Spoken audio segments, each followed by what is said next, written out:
Thank you again for being here at this program. The title of the program, we're calling it Confronting January 6th. That might be a bit combative, but seems appropriate. So I guess I should say, for those of you who don't know me, my name is Lauren Bell. I'm the James L. Miller Professor of Political Science here at Randolph-Macon. It's my great pleasure to welcome all of you to this important lunch conversation today. It's been just over 2 years since the U.S. Capitol was breached by insurrectionists intent on overturning the results of the 2020 U.S. presidential election. That fact is not up for debate. In his introduction to the final report of the Select Committee to investigate the January 6, 2021 attack on the U.S. Capitol, Chairman Benny Thompson writes, quote, "Every president in our history has defended this orderly transfer of authority except one. January 6, 2021 was the first time one American president refused his constitutional duty to transfer power peacefully to the next," end quote. The plan to overturn the 2020 election was thwarted in large part because of the efforts of police officers at the U.S. Capitol on January 6th, who saw themselves as the last line of defense for our democracy. In the executive summary of its final report, the Select Committee to investigate January 6th writes, quote, "Hundreds of Capitol and D.C. Metropolitan police officers performed their duties bravely on January 6th, and America owes these individuals immense gratitude for their courage in defense of Congress and our Constitution. Without their bravery, January 6th would have been far worse." With us today are two of the officers who are among those who bravely performed their duties on January 6th, U.S. Capitol Police Officer Harry Dunn and D.C. Metropolitan Police Officer Danny Hodges. And so let me just briefly introduce each of them. Private First Class Harry A. Dunn has provided security for scores of major events at the Capitol, including presidential inaugurations, joint sessions of Congress, and State of the Union addresses. He has participated in the U.S. Capitol Police's response to hundreds of protests and demonstrations where individuals gathered at the Capitol have peacefully exercised their First Amendment rights. Officer Dunn has received several awards and commendations for his exemplary service in the USCP, including a commendation for prohibiting an individual in possession of a firearm from entering the Capitol. Daniel Hodges joined the Washington, D.C. Metropolitan Police Department in 2014. On January 6, 2021, as part of MPD's Civil Disturbance Unit 42, Officer Hodges responded to the attacks on the U.S. Capitol as Capitol Police units were overrun. While fighting in a tunnel beneath the Capitol, Officer Hodges was crushed by rioters in the West Terrace doors of the Capitol and beaten. He returned to full duty within a month and continues to serve as an officer with the Metropolitan Police Department. On December 6, 2022, both officers received the Congressional Gold Medal, the highest award Congress can give to civilians. On January 6, 2023, they were awarded the Presidential Citizenship Medal. I had the opportunity to hear from these officers last April as part of an American Political Science Association Civic Engagement Section event, and it was one of the most profound sessions I have ever been a part of. Following our moderated discussion today, there will be plenty of time for you all to ask questions of Officer Hodges and Dunn, and I hope that you will take the opportunity to do so. But for now, please help me to welcome Officer Harry Dunn and Officer Daniel Hodges to Randolph-Macon.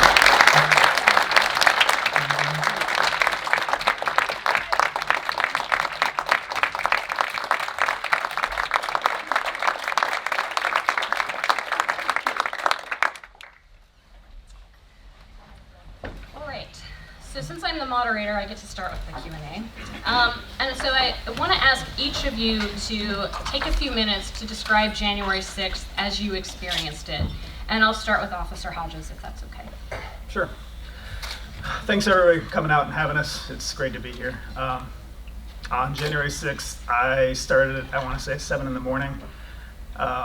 My initial assignment was to be highly visible on Constitution Avenue near the ellipse where the rally was being held, and just be seen by the public, let them know that the police are there, they know what's going on.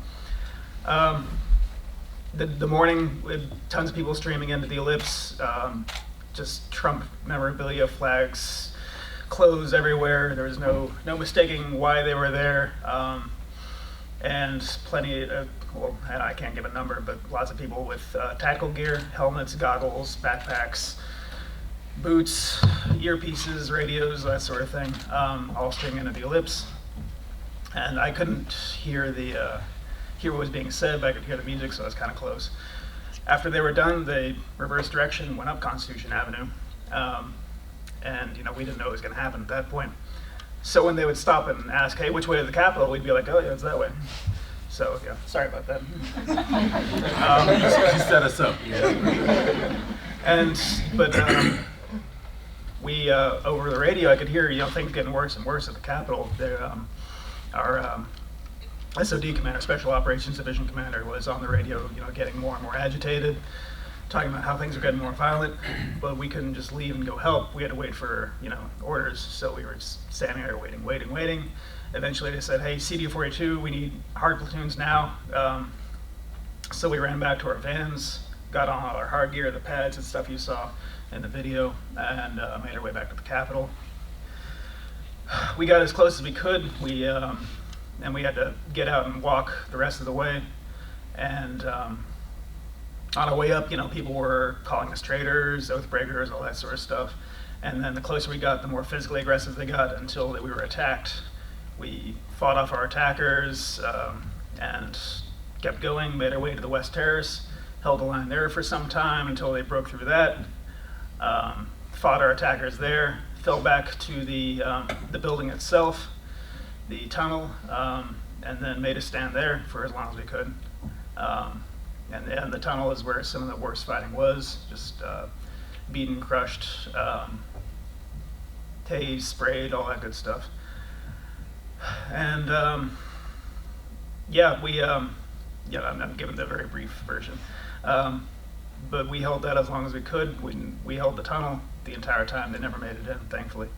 But they got it in other ways. We didn't know that at the time, though. We thought that was it.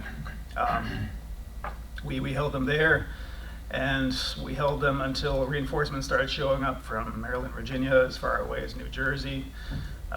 National Guard came, and they were able to help us secure the grounds. And I didn't go home until around 1 o'clock in the morning on the 7th, and then I went to the clinic the next day. I had a headache for like 2 weeks. I'm pretty sure I had a big contusion on my head, just beaten up and bruised all over. So I was out for a few weeks. But a lot of my colleagues were, there the next day, even though I think the official number is 140 officers were injured, but everyone was injured. 140 is just the number that was reported officially. But January 6th, it was awful. It's very violent, very, and it's not the way that so many people want you to believe it is. It wasn't tourists, it wasn't Antifa, whatever that means. It wasn't FBI plants. It wasn't lizard people. It was Trump supporters. It was Republicans. They wanted to. Whether they admitted themselves or not, they wanted to install a dictator, and they failed. So, yes. Go team, right? Yeah. So,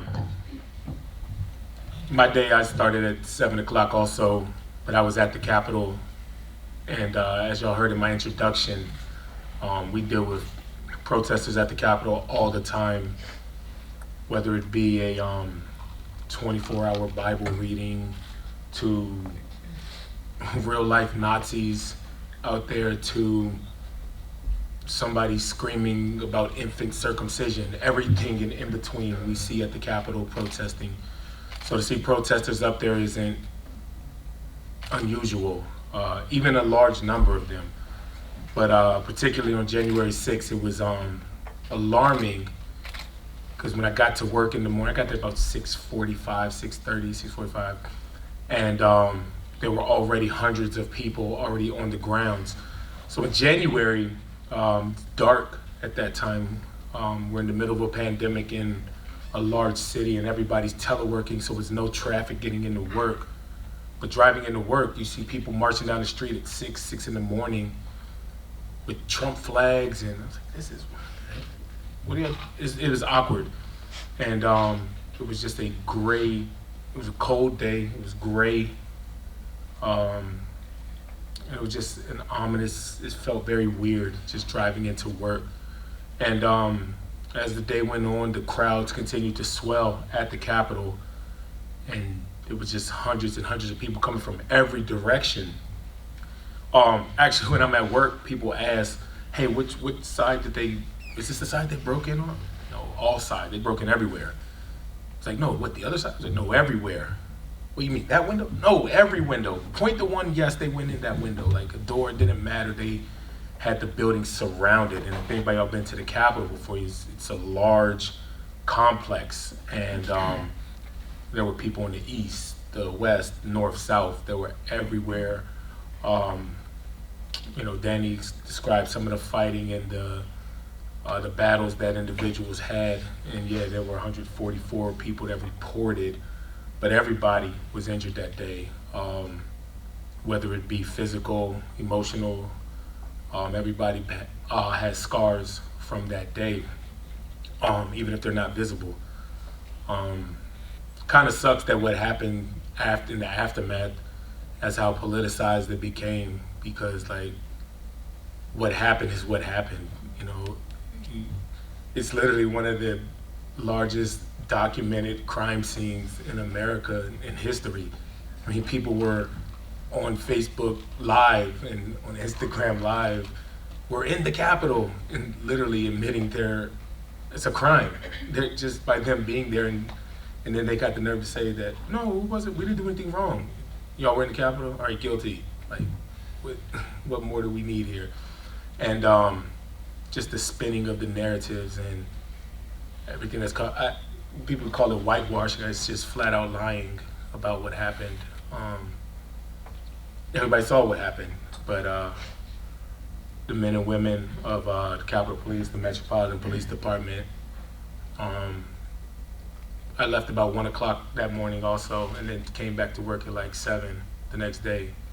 And like so many others did, just showed up because we're doing our job. The whole democracy thing, like as it was going on, a lot of people had the benefit to watch the TV and hear the play-by-play about what's happening at the White House. And we were just trying to survive and fight for our lives. We didn't know they told us why they were there, but it wasn't, never did we think that the country wouldn't be, or who's in charge of running the country would fail to protect us or, uphold his oath to send us help. So. Yeah. Danny, you touched on this, but there are commentators almost exclusively on the political right who still insist that what happened on January 6th was within the realm of normal political discourse. And there are members of Congress who've sought to downplay the events of January 6th as just a normal tourist visit. I wonder if you could each maybe more directly respond. When you hear those things, how do you react to that?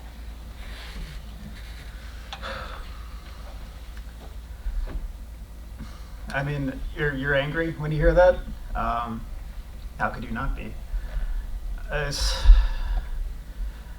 After the 6th, I thought that, there were so many other opportunities before this, but this really has to be the most clear opportunity for the right side of politics to make a clean break from Donald Trump, right?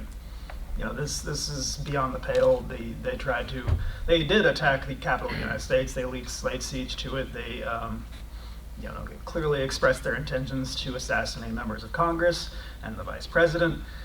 What more do you guys need? And, for like a few hours after the fact, they were like, oh yeah, this was terrible, and everyone came together. And then, Kevin McCarthy went down to Florida and got his marching orders from Trump and turned around on that. And I don't know. I don't know what they, is it their job? Is it that important to them that they betray the United States? Is it money? I literally cannot imagine what would make me do that. Because, there's a preponderance of evidence. If you look at the facts, there's no way to say that this was a normal tourist visit. There's no way anyone in their right mind could think that. But the power of partisanship and spin is so enormous in this country that still, you know, like 45% of the country thinks that it wasn't a big deal, that we should need to move past it, that me and Harry are lying about what happened, that it's, you know, it's a Democrat scheme, even though none of that makes sense. So yeah, it makes you angry, it makes you sad, it makes you wonder what it's going to take for some logic and normalcy to prevail in both sides of, well, I shouldn't say both sides, in one particular side of the political spectrum in this country. I look at it a little differently than Danny does. To put it bluntly, there's some really shitty people in this world, and morals are not universal. So the people that are downplaying, or not downplaying, lying about what happened, they're just not good people. I like to surround myself with people that are like-minded. I'm not talking like in an echo chamber, people that have the exact same thoughts, but like reasonable, pay attention, like these, okay, that's what happened. Okay, maybe why it happened, we could disagree, but what happened, there's no opinion about that. It's no gray area about what happened. Sure, we can debate why it happened and all that stuff. I stopped trying to argue with people and convince people and just say, is there anything I could say or show you to make you change your mind about what happened? Well, no. Okay, this conversation's over. I don't have anything left to say to you. I'm sorry. And you move on to people that are willing to talk and engage and have open discussions, truthful discussions about what happened. I got so frustrated. If you know, you ram your head into this wall and you think the wall's going to move. That wall ain't going nowhere. So you go somewhere else where you can make a little bit of headway. And you know, I don't do the whole, I'm not doing all this back and forth stuff. Like, once you acknowledge there's some really bad people out there, some really uneducated and uninformed, and those that don't care to be informed, they don't care to be. So you go present them with all this evidence and they really don't even care what you say to them. And there are people out there, a lot of people out there like that. And that destroys you inside. It's going to make you seem like you're crazy. Like, I know I'm not crazy. You are, but I'm going to go engage with people that are more willing to have conversations, open and willing conversations. Harry, I'll stick with you for a minute. In your testimony before Congress just about a year ago, you described being on the receiving end of racial epithets as you engaged with insurrectionists who had breached the Capitol building. And you note that prior to that, you had never once before been the target of any sort of racial animus while you were wearing the U.S. Capitol Police uniform. How do you see issues of race intersecting with the events of January 6th? Well, I don't believe that everybody who was there, January 6th I don't think was a racist event, a racial event, but there were a lot of racists there. There are people who called me a liar about being called. There were people walking through the Capitol with Confederate flags and a noose hanging out on the west front of the Capitol, and you don't think it's plausible that somebody in there said the N-word? Like, all right, dude, whatever. That's me going back to the, I'm not arguing with you. But, you know, when you talk about race and stuff like that, they use that word as a weapon. I was fortunate that day I didn't receive some of the injuries that a lot of my coworkers did. Some bumps and bruises, cuts and scrapes, bear spray a couple times. But some guys and girls are still out of work. They're still out today. Some had to medically retire and never work again. But those words hurt when they're used as a weapon. And like you noted, at my job, I had never been subject to an attack like that. And, you know, that kind of, it hurt. But then you have to, you know, put in perspective the people that were doing it. You know, it was hurtful. It was hurtful, but I didn't expect much from those type of people anyway. So when your expectations are high of somebody and they hurt you, that hurts a little more. But if you got low expectations of somebody and they do something terrible, it's like, well, that's what I expected you to do. So I wasn't really surprised, but it still hurt though. Yeah. Jamie, I know we had some conversation last night around these issues. Did you want to add? I was thinking about your FBI conversation you shared about that. Yeah, there were close to 10,000 people who attacked the Capitol, and no, I don't think every single one of them were members of the KKK, but the Venn diagram there is pretty close to a circle. Yeah, there was plenty of racism on display. Before I got to the Capitol, there was a counter-protester, a black man, who was marching alongside the others on Constitution Avenue going back toward the Capitol. And he and another guy started getting into it, and me and a few other officers had to run over and separate the crowd from him because the crowd was about to go at him. And yeah, I didn't remember any racial epithets, but it was pretty stark divide between the counter-protester and the rally goers. And just from what I've heard from my colleagues about what they experienced and from what I experienced, whereas I would have guys yell at me, "Are you my brother?" Trying to get me to join their side.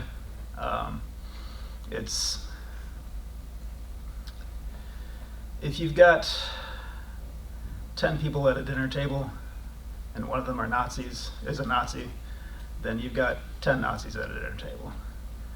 If you've got all these white supremacists in your party and you're okay with it, then it doesn't make you any different, really. You need to separate yourself from these people. You need to repudiate their ideology and make it so that they don't have any safe harbor in the United States. And that is not what I see on the political right. Staying with you for a minute, Danny, in your testimony before Congress last year, you referred repeatedly to the individuals who stormed the Capitol as terrorists. You don't call them protesters, you don't call them rioters, you don't call them insurrectionists, you call them terrorists. And so I know you're choosing that word deliberately. Why? Well, I don't have the definition memorized, but before I gave my testimony, I looked up the not DC code, the national code, I suppose, because for the definition of domestic terrorism, because that is how the law works. We make laws, criminal laws, and set the definitions, the boundaries about what it takes to achieve that or commit that crime, and then we go by it so that there can be no, confusion. And what they did that day absolutely fit the definition of domestic terrorism. So people have this, image in their mind of terrorism only being able to be committed by people outside the country. That, that it can never happen here. That, there's no domestic terror threat, but there absolutely is, and we saw it on display that day. And it's important that everyone realize that that's what it looks like. That you can't make excuses for it just because they might look like you. Because they might be from where you're from. That doesn't change what they did. It doesn't change the enormity of their crime. You have to call it for what it is. And you have to call it what it is and see that they receive the appropriate punishment.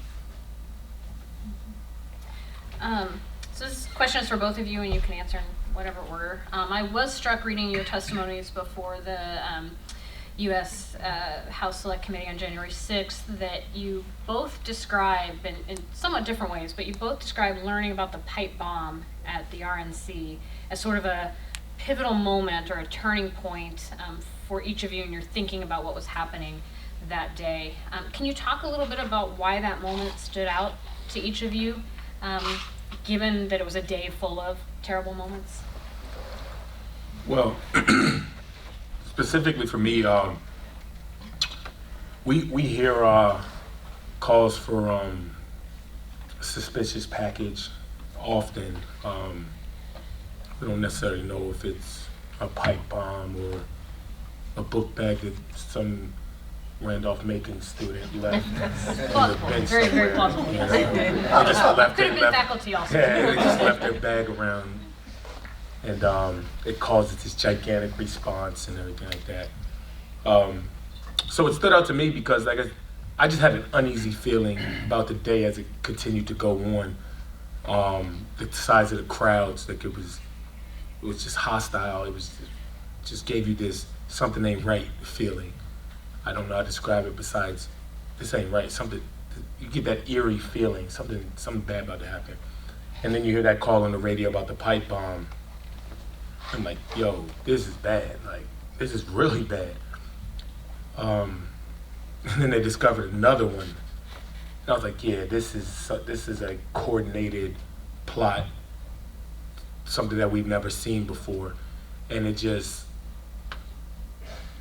looking back, like, you were able to, when you have something of that magnitude happen, it takes a lot of units to go handle that. And those were 2-3 blocks away. Each one was respectively 2 or 3 blocks away from the Capitol.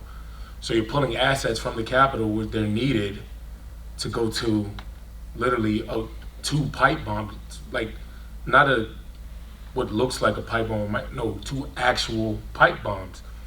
And you're pulling assets away. So it was just a bad situation all around, I was still on Constitution Avenue when I heard over the radio that our EOD, our Explosive Ordnance Disposal Team, the bomb squad, had discovered what they termed, I believe, a viable device.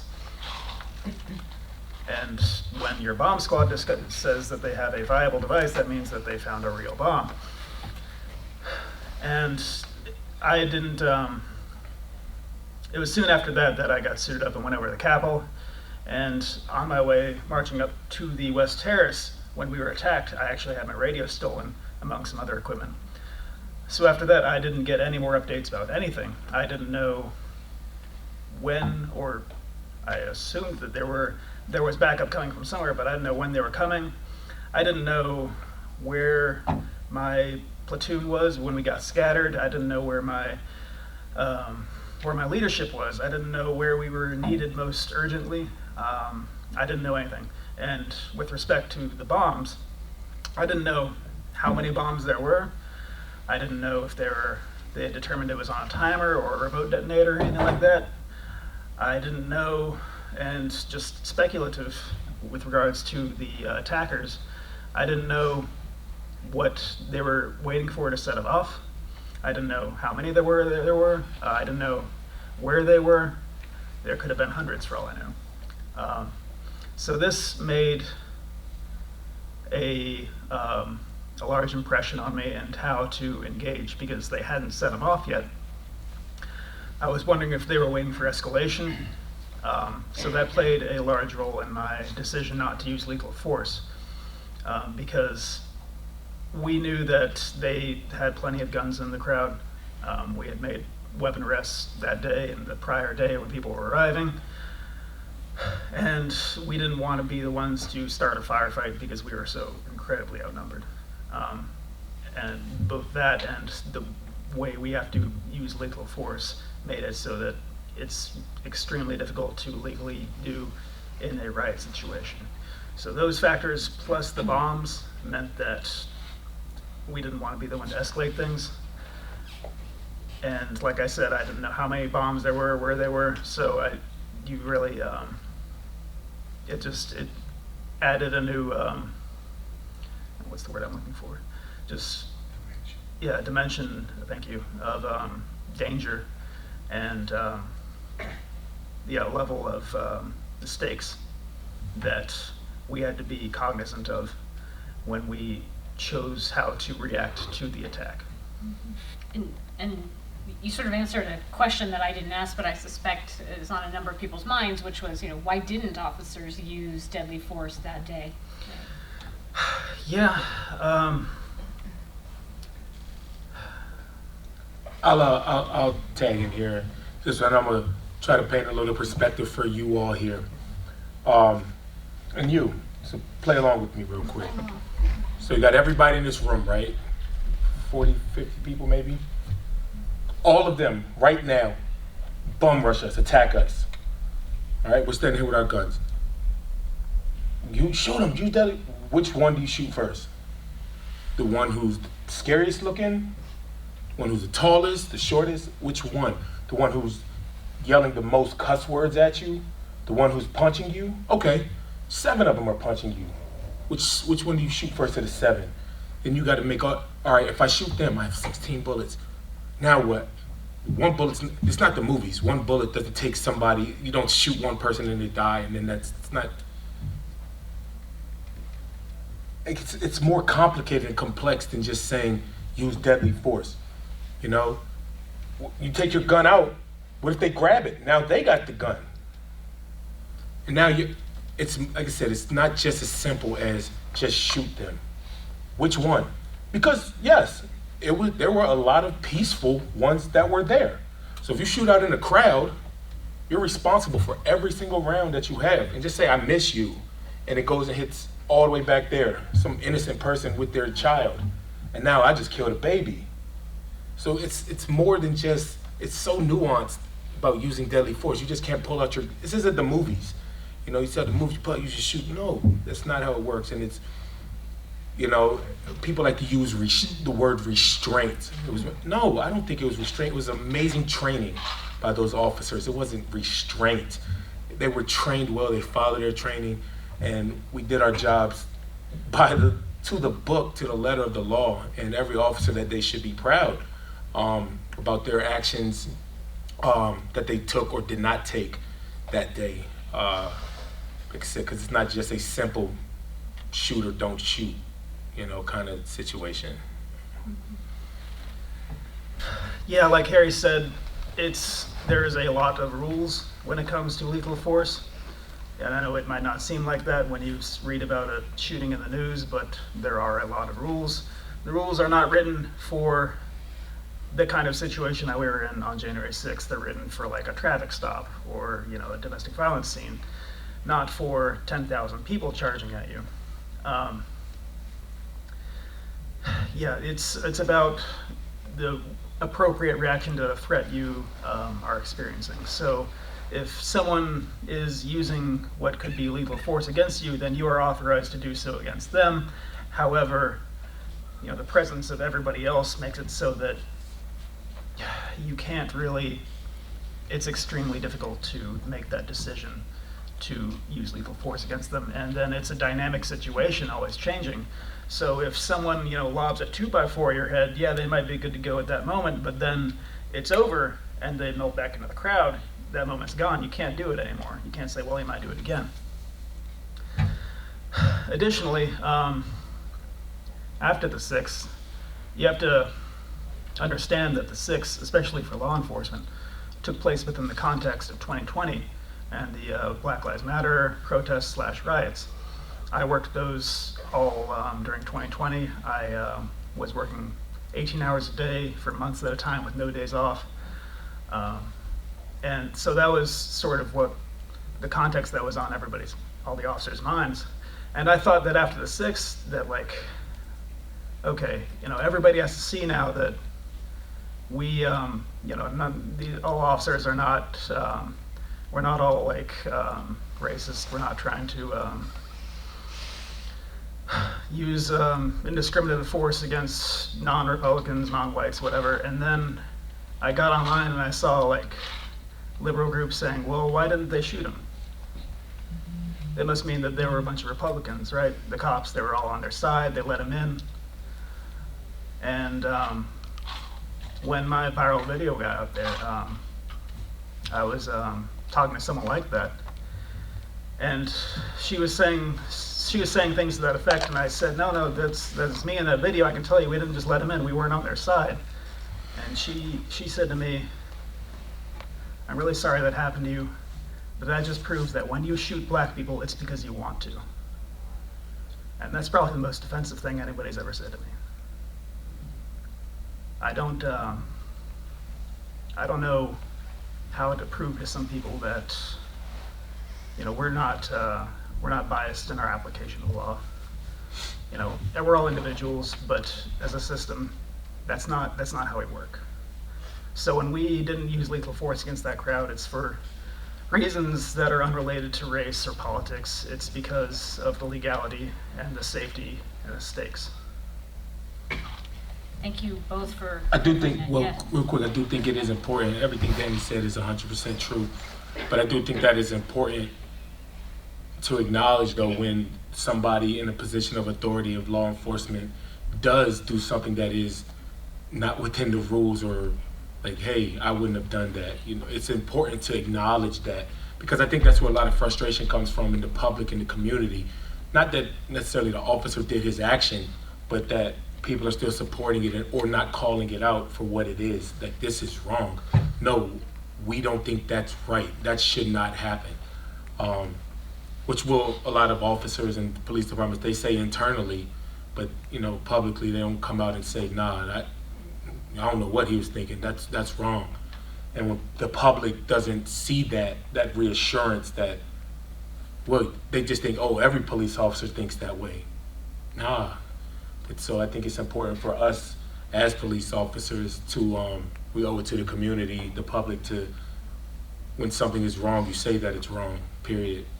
And when something's right, you say that it's right. It's not, you don't pick and choose. Just, you know, you're looked up to as a police officer, a public servant, a public official, whatever you want to call it, whether you want to be or not. People see you in that uniform and that badge, and that just alone, you have that, and now you have some responsibility. And that isn't just for your actions, but it's also your words also.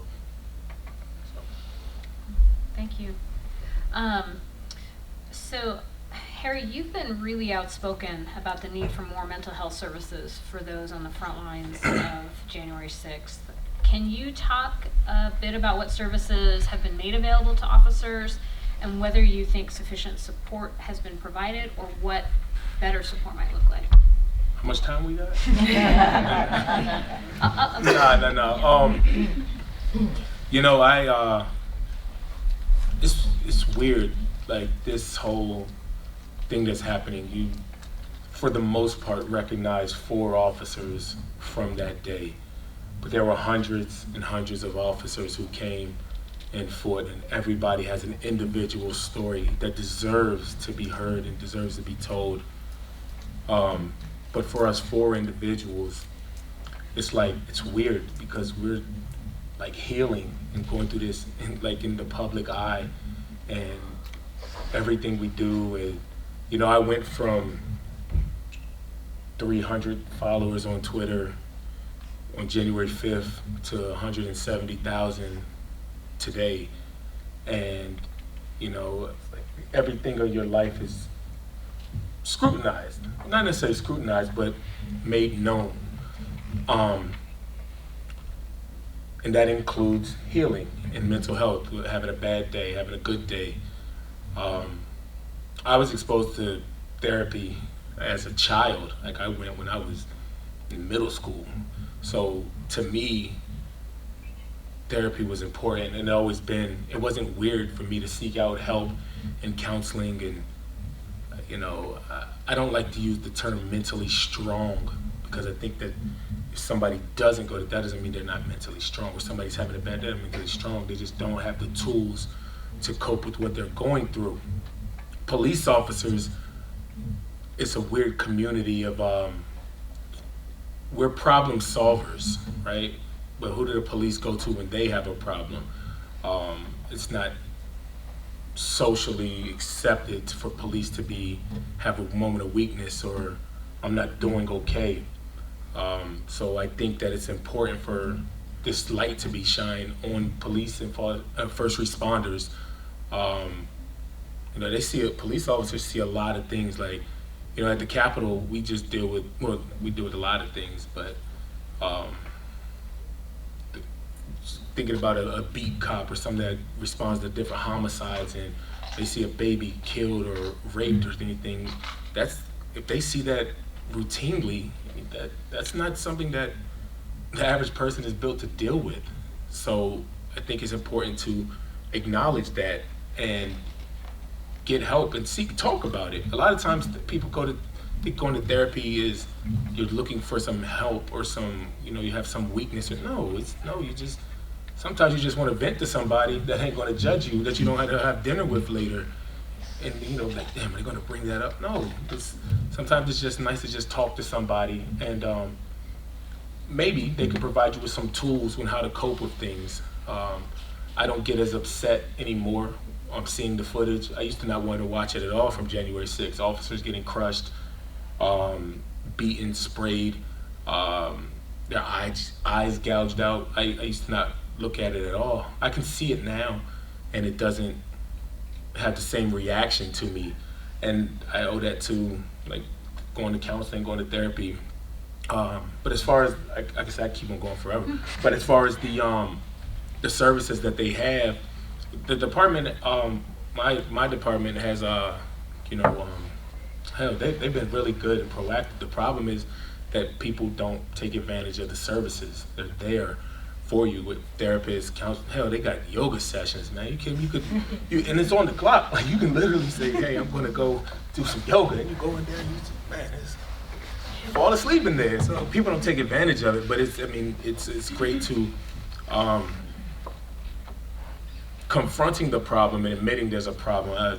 Many people know that that's the first step of overcoming and heading towards healing, is admitting there's a problem, whether it's with you, someone else, a system, whatever. But you have to acknowledge that there's an issue first. And I think that's where society, especially police officers, is stuck at. You can't admit that there's an issue yet. So yoga at MPD? It probably is. You probably don't even know about it. See? Not that I've heard, especially not on the clock. I always tell people I've been very fortunate, both physically and mentally, with my recovery, but I know not everybody has. MPD has a on-staff psychologist that we are allowed to see. Nobody gives you any grief about it. I think she's pretty booked up. They could probably use another one or two. But culturally, no, I haven't heard anyone like getting made fun of or any pushback on it. It's very accepted thing to do. It's even from like our officials or sergeants. They say, yeah, I've been, and she's very helpful. I encourage you to do so. So yeah, a lot of type A personalities in policing, a lot of machismo, but at the same time, it's not prohibitive of mental health, at least from what I've seen. That's great. Harry, you touched on something that I wanted to ask about, and you said, it's really primarily been 4 officers, or I think if we had Officer Edwards now after her testimony, maybe 5, right? But that, there were hundreds of officers that day. Why has it been so important to the two of you to be so public and to speak out, to do events like this in the way that you have, when we haven't seen the same sort of thing from other officers who were there? I can't speak to why people do or do not speak out about why. I've had people come to me and say, I couldn't do what you're doing for whatever reason, and that's fine. I'm the type of person, me, that you're not going to do something to me and me just be okay with it. Oh no, I'm gonna say something.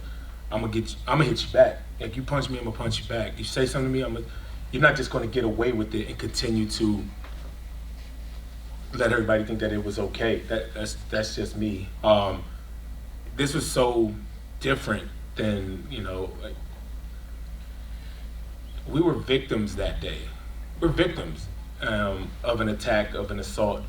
And usually it's just police responding, and we're the saviors and blah, blah, blah, and then that's it. Hey, thank you for everything. But no, we were victims of an attack that day, which is not rare. Which is rare in policing. They're not usually the victims. They're usually helping the victims. So now it's like, who's gonna help us? So I refuse to let my voice be quiet. Like, nah, I'm gonna say something.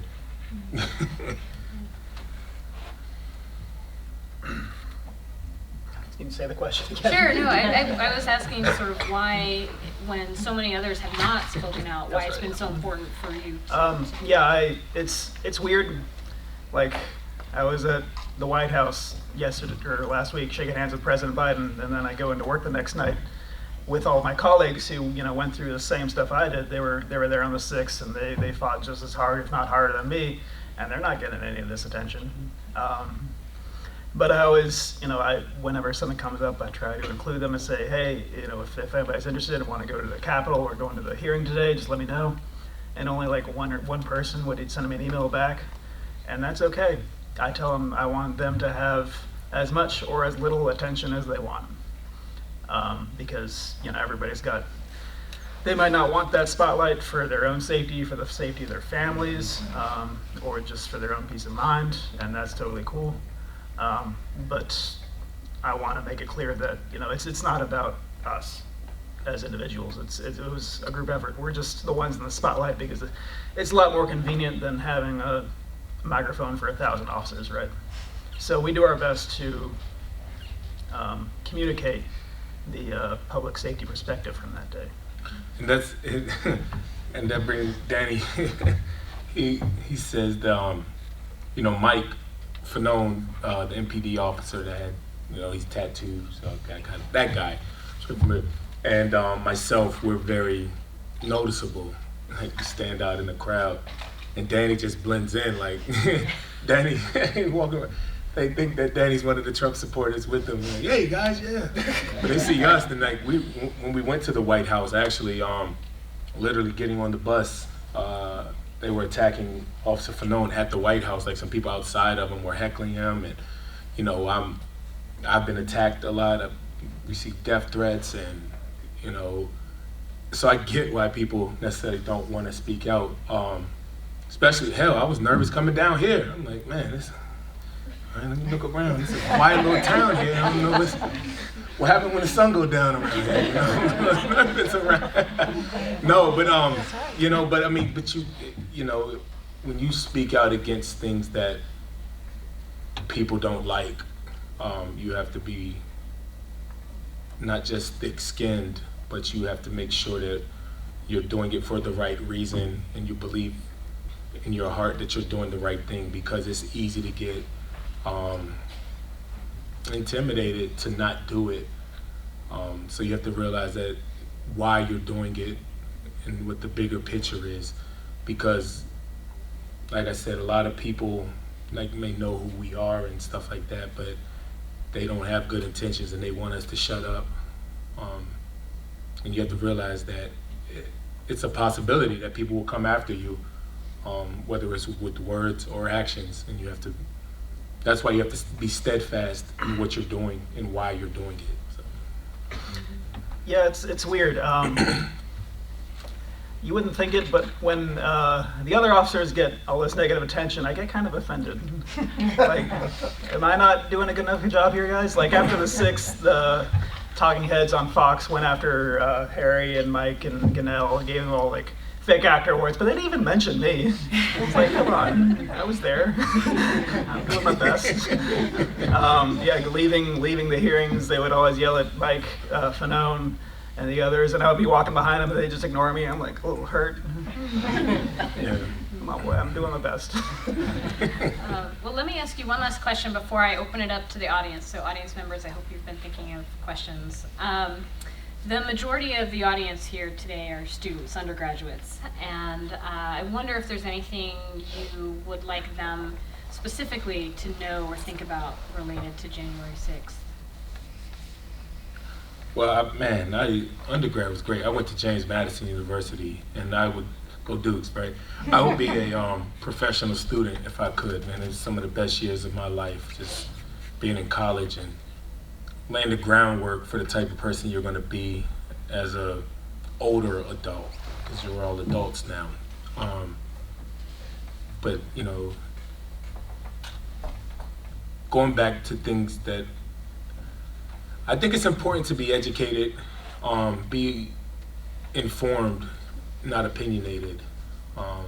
Opinions are cool, but make sure your opinion is rooted in facts about what happened. And not just for January 6th, but for everything. Care, be engaged.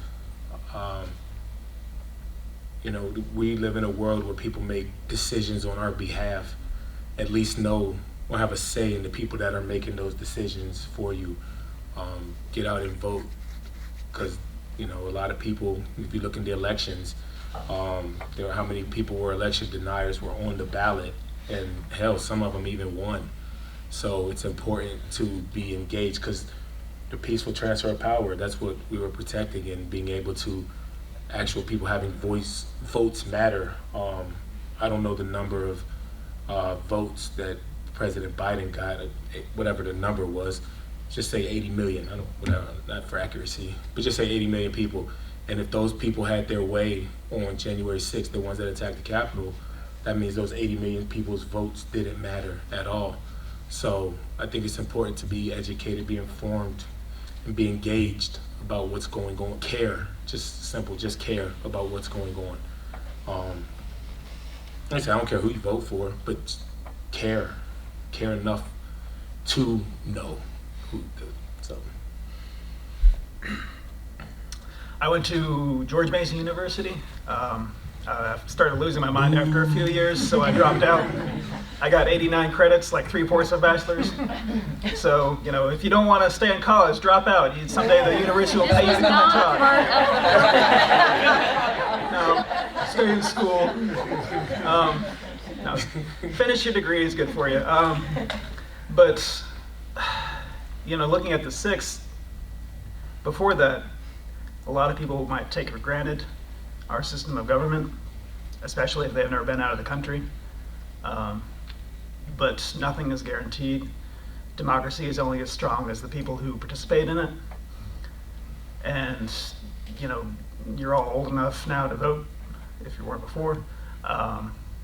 You gotta exercise your rights. You gotta pay attention to the world around you and make sure that democracy is as strong as you are, because it's not guaranteed.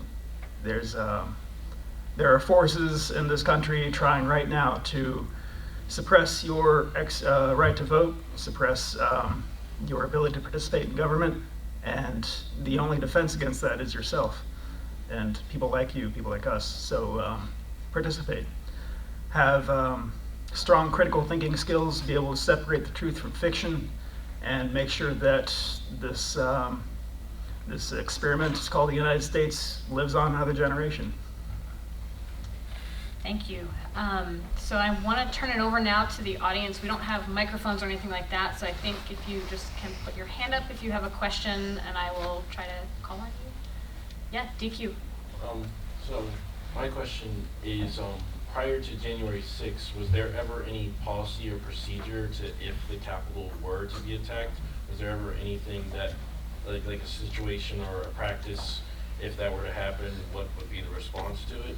Let me just repeat that, because I'm not sure everyone could hear it. Well, I'm not sure everyone in the room heard it. Okay. The question was whether prior to January 6th there were ever any policies or procedures at the Capitol, like for the contingency of if the Capitol were to be attacked. I've had a lot of training in my career, 15 years currently, how to deal with a suicide bomber, how to deal with drunk drivers. Hell, I've even got proper training on how to use a fire extinguisher. But I've never received insurrection training.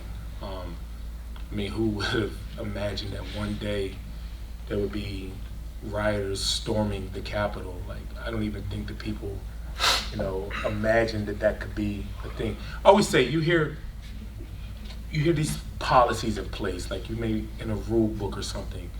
It'll say no swinging from the chandeliers while drinking Coronas. Okay, and you'll be like, that's a dumb thing to have in your rule book, but it's in a rule book because it happened, right? Anytime you see a dumb rule or something, they write it down because it happened. So we're going to get training. I'm sure there'll be training now going forward on what to do going forward. But at that time, no. So. Yeah, I'm with MPD, which is the police for the city of DC. Our primary objective is to serve the community of DC, not the actual Capitol. So while we are partners with U.S. Capitol Police, that's not really our primary thing. We all have riot training, but we no, we had no training on what to do if 10,000 people march on the Capitol and try to kill everybody. We just got called up and we just did our best to stop them. That's all we got. I hope U.S. Capitol Police has more thorough training on that. Maybe not. Oh, well. Great question. Yeah, Dr. Fulmer. Thank you both for being here and for your service to our country. My question kind of piggybacks off of DQ's. I've taken students to the Capitol frequently. We send interns up there a lot. I lived in DC for a long time. It's always been great to be able to, ease of access in DC is you can walk into museums, you can walk out, you go visit the Capitol. There's not a whole lot of hoops you have to jump through. I'm curious if you think that's still viable moving forward. So how do you see what security should be like at the Capitol and at other important sites in the city? As you mentioned, Harry, there's a lot of bad people out there, and the political moment we live in. Is there a way still for DC to be accessible but also safe? I mean, that's a great question. I feel like that lies where our problem is. Well, not problem, but the dilemma with wanting to be this free society, country, where everybody has all these rights and everything, and also people wanting to feel safe and protected. It is, like I said, it's a damned if you do, damned if you don't kind of thing. People say put a fence up around the Capitol and be like, oh man, that looks terrible. It's a people's house, But at what, what's the price tag of freedom or accessibility and stuff like that?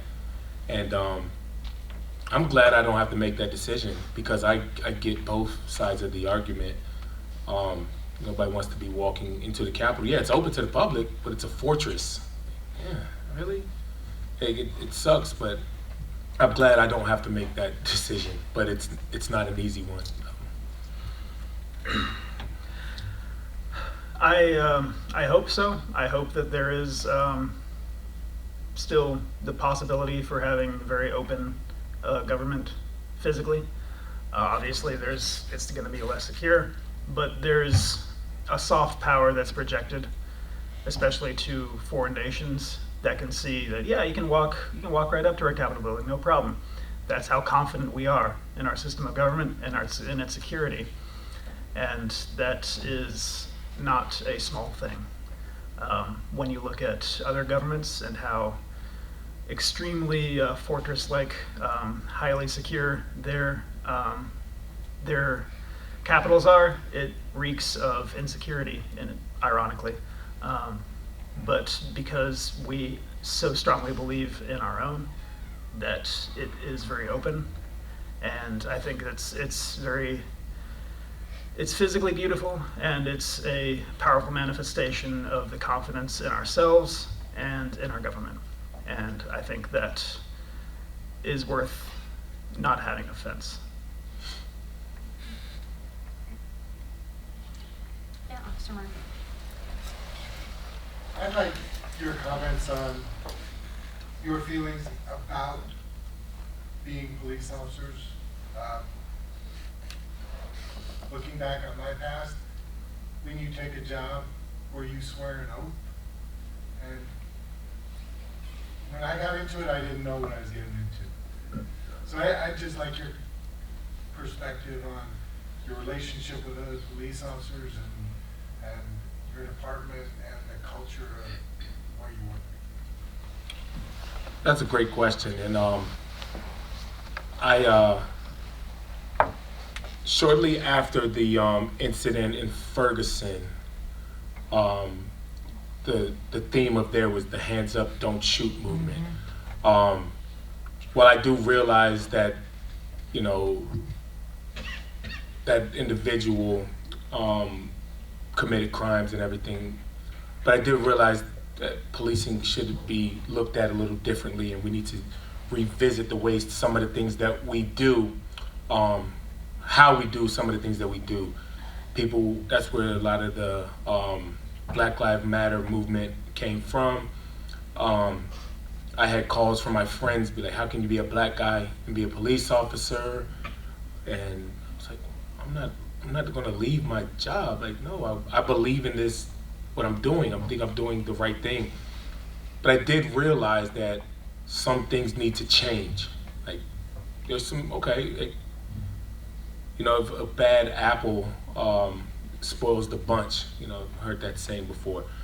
So what if we start trying to get rid of the bad apples, you know, instead of the whole barrel?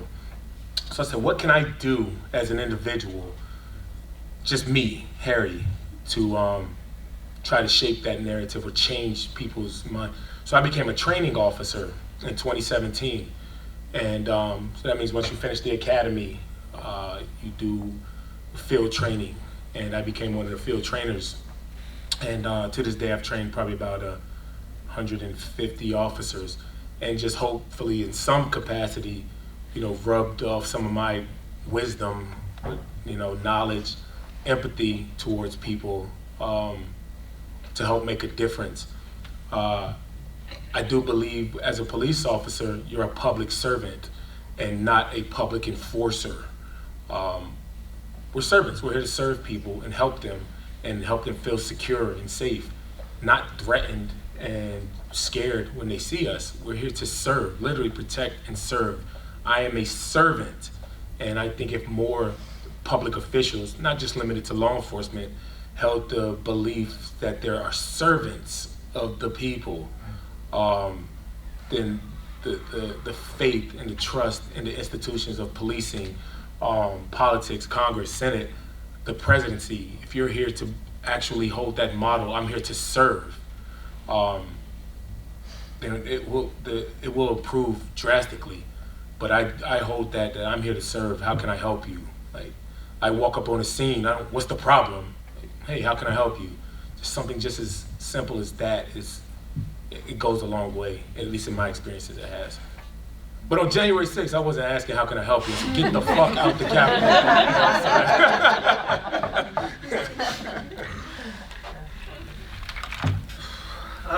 It's a very difficult time to be law enforcement. There's a manpower crisis going on right now, not just with MPD, but really police all across the country, because nobody wants to be the police anymore. You know, why would you take a middling pay to have a camera mounted on your chest, active 24/7, and you know, if you make a mistake, you're going to be on CNN the next day with, you know, half the country calling for your head, when you could do literally anything else. And this, I don't want to come off like I fully believe that all police should be held accountable for any of their crimes or misdeeds or anything like that. I don't want to suggest otherwise, but it's a very difficult time to be the police. We lost 375 officers last year, and we did not hire that many, and we're not going to hire that many this year, even though we have a $20,000 hiring bonus, in case anyone's interested. Nobody wants to be the police anymore. The officers we do have are all talking about where if they've got like less than 5 years on, they're trying to get out, trying to go to the county somewhere a little easier. And those that are, those who have the what you call the golden handcuffs on, they've been there for 15 years, they can't leave anymore. They're just trying to ride it out, trying to stay out of trouble. So yeah, you're not going to see a whole lot of proactive policing anymore, because just the math doesn't add up. The community doesn't really want proactive policing anymore. And we serve the community, so if you don't want us to be proactive, we're not going to do it. Technically, we have a chase policy, but very few officers are going to chase anyone, just because the risks are too high for themselves and for the community. So, and the criminal element in DC knows this. They know that they're safe once they get in the car, and they will taunt you, drive away and wave at you and stuff. You know, we just got to do our best to try and catch them later. But yeah, it's extremely difficult to be police right now, but it's still a very worthy profession. We need good people. I'm not going anywhere, And if it's something that you or someone you know would be interested in, because every single good person makes a difference in someone's life. People don't call 911 when they're having a good time. They call 911 when they're in a crisis, and you can be the person who helps resolve that crisis for them. And if you have the temperament and the ability to do that, then there are very few other professions like it to where you can have that sudden real impact on someone's life. And I would encourage, despite all the difficulties of today, I would encourage anyone who's interested to look to that as a possible career. Thanks. I know we had a student in the back. Yeah. Hi. So I had a specific question on what one does in the chain of command, because you were talking about how someone had taken your radio and how you did not have a line of communication to higher ups. How does one function in a job that has such a strict line of command in a situation of that magnitude? When I got to the West Terrace, I noticed that some of my equipment was missing, including my radio, and I found one of the sergeants in my platoon, and I grabbed him by the shoulder and said, "Hey, I'm missing my radio. If someone comes over the air looking for me, that doesn't necessarily mean I'm dead." And he said, "All right, cool." And we went back to it. In that situation, it's unprecedented. Like I said, there's no real training for it.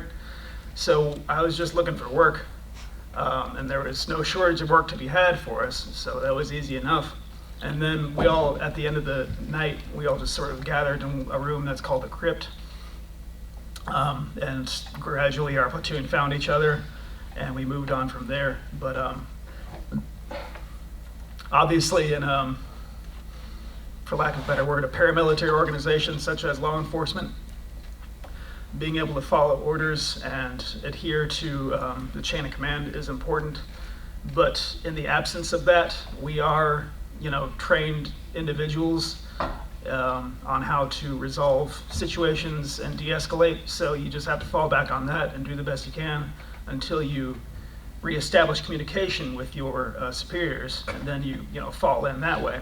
But in the absence of that, you're still 100% legally and hopefully personally capable of making your own decisions and enforcing the law in that respect.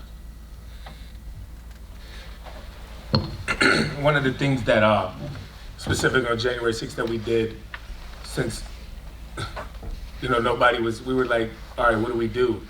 Like it wasn't like a game plan or anything like that. A lot of us just teamed up as individuals, groups of 2 and 3, and we said, all right, this is what we're going to do. And we all just worked together. Because at that point, honestly, it was about surviving. Not necessarily, we knew that what we had, we weren't going to bring order that day, with what we had initially. So at that point, it became about surviving and making it home to your families, which is the ultimate goal of every first responder, make it home at night, or in the morning in Danny's case. So, a lot of leaders, whether they had the stripes on their shoulder, that means they're ranked, they're supervisors, whether they were leaders in official capacity or unofficial, were born that day, because a lot of people just show such grit and determination in the face of adversity. And it necessarily wasn't about the chain of command. Like you had somebody who may have been a captain was following a private around, just working together, because it wasn't like about rank and file that day. It was, hey, we got to survive and we got to make it through this. And I saw a lot of it that day. So. And an example from on topic from that day is when my platoon was attacked when we were marching up toward the West Terrace. We were marching in a line, and the crowd actually cut us off from our leadership, which is up here, and sort of encircled us down here. So a lot of officers, including myself, we were without leadership being attacked. And once we repelled our attackers, and I sort of looked back and made sure everyone was up, I said, hey, 42 on me, let's go. And I started saying, make way, and just pushing people out of the way, and led our platoon back up to the front where we rejoined our leadership. So, in situations like that, you got to recognize that, okay, we don't have any leadership here, what are we going to do? We need to make a decision. and then you make a decision, you execute, and you move forward from there. Provost Rosenthal? Yeah, I'm interested in sort of two particular moments, and Harry, these might be more for you, but Danny, maybe for you as well. One is January 7th, right? That getting up in the morning on January 7th, 2 weeks later when you're recovered, at least partially from your injuries, Danny, and that decision to go back to work. And then now, you've got members of Congress who, in the aftermath of January 6th, denied the reality of what happened. Harry, you in particular are charged with protecting them. And I'm just wondering how you think about that going to work in those moments. That's a great question. And the second one is one that I've had to shape my narrative, my personal narrative, to actually do my job efficiently. But the first question about going back to work on January 7th, it was a no-brainer for me. If I was physically able to walk into that building, I was going to do it. Because I knew when you take your oath, you should take it very seriously. And you also do it for the person next to you. I had to be, January 6th, I kept saying, I gotta be good today so that person, him and her, can go home. And I was hoping that they had the same mentality for me.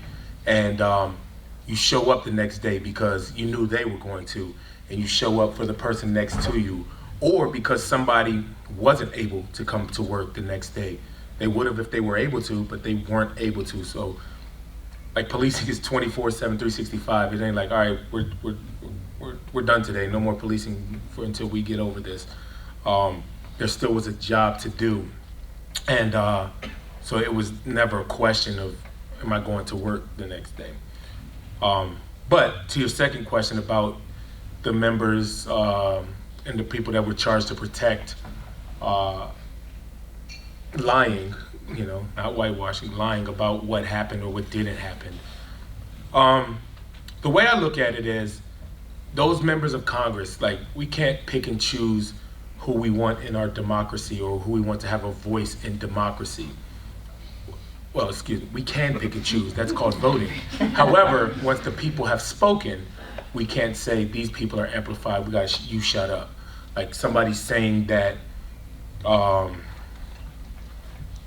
aliens are real and they robbed me last night has the same voice to say that COVID is real or COVID is fake, and we can't pick and choose once they're chosen by the electorate, the people. They have a voice. You can't pick and choose it, even if you don't agree with their message, even if you know that to be a lie. You have to be able to separate your personal feelings with doing your job. And the way that I've shaped my mindset is that I'm representing a seat of Congress. Some seats of Congress represent over 1 million people. So you may have one representative that represents 1 million people. Just because that one person is saying some off-the-wall, outlandish stuff, they still represent these millions of other people, and those people deserve to have their voice heard also. So my job is to make sure that still exists. Being there 15 years, I've been there a lot longer than a lot of those members of Congress, a lot of senators. They're up for re-election every 2 years. So I've seen a lot come, I've seen a lot go. That seat of Congress that they represent has existed way before my time, and it'll exist way after I'm gone. So it's important to preserve it because we're just renting it right now, No matter if we like who's in that seat or not, Yeah, being with MPD, like I said before, Congress is not our main thing, but should, God forbid, something like January 6th happen again, I'm not only going to defend half of Congress, I'm there for everybody, regardless of my personal feelings. And I just have to hope that the American people wise up and sort of oust people who don't belong there. But that's not my prerogative. That's not my lookout.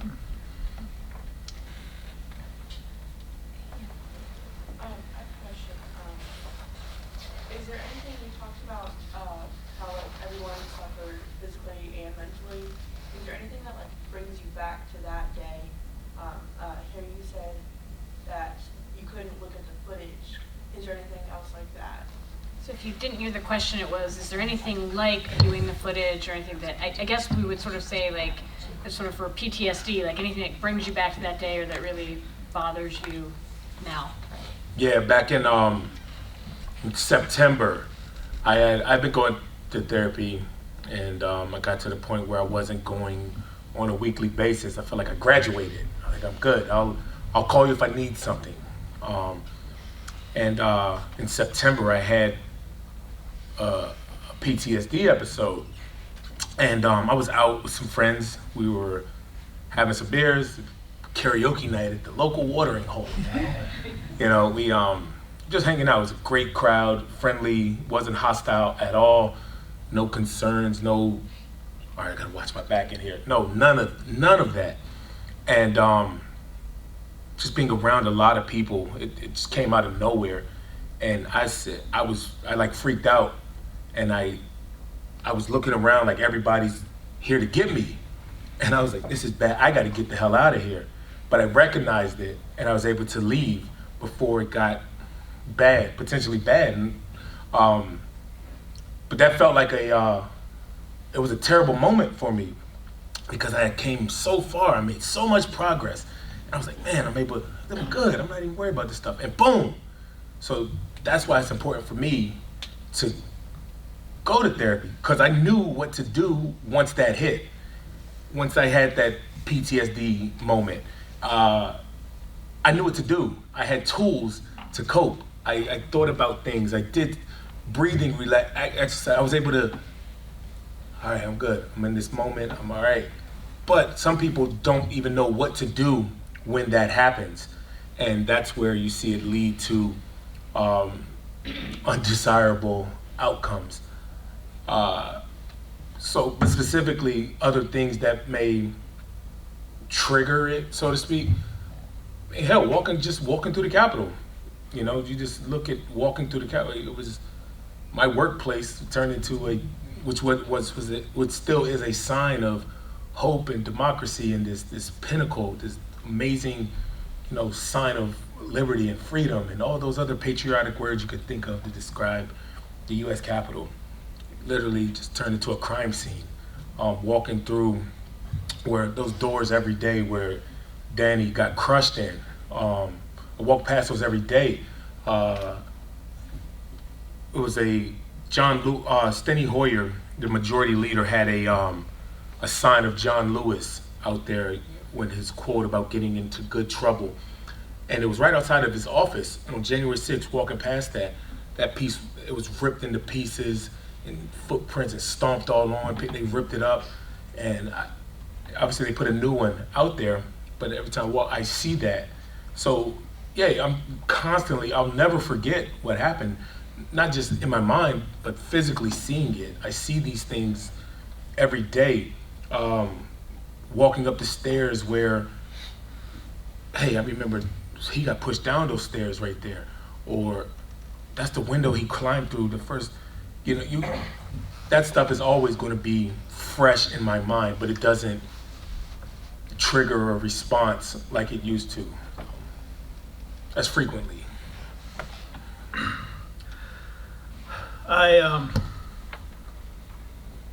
Seeing video from that day, it's still in the news. You still see it all the time. It it doesn't give me a panic attack, but it definitely, I can feel like my heart racing a little bit sometimes, especially if it's body-worn camera footage. I still have to look at that a lot because there are trials still ongoing. Arrests are still being made every day. FBI is still doing their work. And I'm going to be testifying. I've already testified in one trial at least, or 1 or 2. And I'm going to be testifying in the next few weeks in a pretty high-profile case. And you see the recordings, and then the defense attorneys, they're going to explore every angle to make you look like a bad witness, to make you look like a bad victim, to gaslight you or whatever. And they might bring up like this, me being here today, and say, well, you're going on this tour, this goodwill tour, so clearly this has been beneficial to you, and just say, whatever they can to get a rise out of you, but you have to, be resilient and say, yeah, I am doing this, and it's about the truth. It's not about personal enrichment. So yeah, there are definitely things out there that bring it around in your mind, and it's never going to go away. But thankfully, I'm fairly mentally resilient, and you just have to. It's a constant practice, and thankfully, with support, it's very doable. So we're getting close on time, and I want to just maybe ask one last question. It didn't come up during the Q&A. The January 6th committee has issued its final report, and I would commend that to all of you if you haven't had a chance to look at it. It's pretty massive, but I would still encourage you to look at it. What does accountability look like for January 6th to the two of you? Do you have any sense of closure because the January 6th committee essentially agreed with what you had been saying all the way back to when the insurrection happened? Or are we still a long way from accountability, and what would it take to get there? I've been asked that question a lot, and I've been fighting for accountability, but I haven't been able to put a sensible answer to it, which I'm thankful that I'm not the one who has to determine what it is.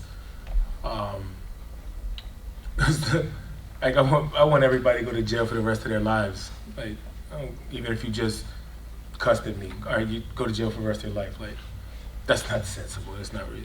But like I said, I'm glad that I don't have to make that decision. But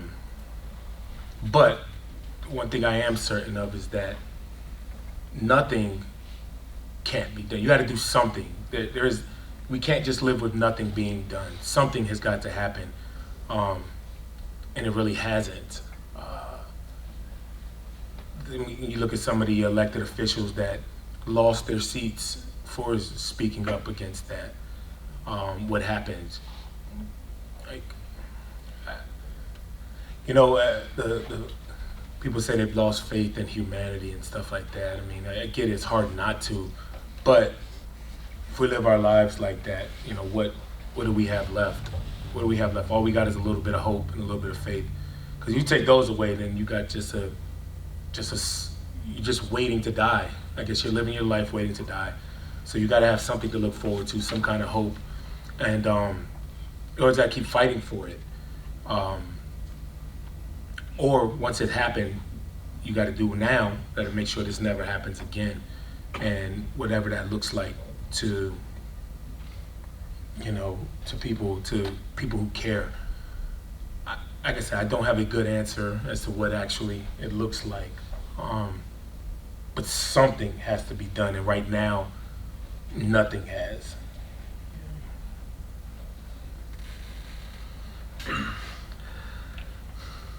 The best way I've been able to put into words how I want to see accountability is two-tiered. One is the justice system, imperfect as it is. I want to see people stand trial for their crimes, and if they're guilty, be sentenced appropriately. It sounds simple, but apparently it's not so simple, especially for people who were in power that day and had a hand in the conspiracy. After that, it's more about cultural accountability. I want to see the ideology that made that day happen be repudiated across the board in the country and across the world, because people look to us and see what works here, and then they mimic it, like what's going on in Brazil, stuff like that. It has very, very far-reaching implications for humanity. So we have got to take the lead in purging ourselves of this ideology, this modern fascism that's becoming popular, and sort of isolate it, make it so that it has no influence on our lives personally or our government, and until it just shrivels and dies out. And then we have to maintain our vigilance in making sure that it can't happen again. We are just about out of time. I have to say it's been a real privilege for me to be a part of this event and to have the opportunity to hear from both of you, for me again, about your experiences. I started today's program quoting from Congressman Benny Thompson, and I want to end the same way. In his introductory letter to the final report of the January 6th committee, Thompson wrote, and I'm quoting here, "To cast a vote in the United States of America is an act of both hope and faith. When you drop that ballot in the ballot box, you do so with the confidence that every person named on that ballot will hold up their end of the bargain. The person who wins must swear an oath and live up to it. The people who come up short must accept the ultimate results and abide by the will of the voters and the rule of law. This faith in our institutions and laws is what upholds our democracy. If that faith is broken, if those who seek power accept only the results of elections that they win, then American democracy, only a few centuries old, comes tumbling down," end quote. I hope you will all help me to thank Officers Dunn and Hodges for being here today and for their role in, and I don't exaggerate here, quite literally saving our democracy. Thank you both.